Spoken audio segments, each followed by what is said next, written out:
Lourdes Vera naman po ang aking pangalan. Magbigay ayon sa kakayahan, kumuha ayon sa pangangailangan. Sa pagbabalik ng mga community pantry sa ilang bayan, ang diwa nitong panawagan kaya noong 2021 yung mga NTFL kakinabahan.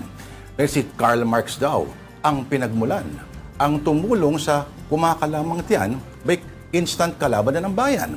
Pero may matagal lang nauna dyan sa Book of Acts mula sa banal na kasulatan at wala na mas radical pang pinagmulan. Si Jesucristo ang kanyang pangalan. Ang tunay na pasaway na yan. Kaya dito ka na sa programa na hindi pwedeng ma-red tag kahit slight. Kami po ang Afternoon Delight.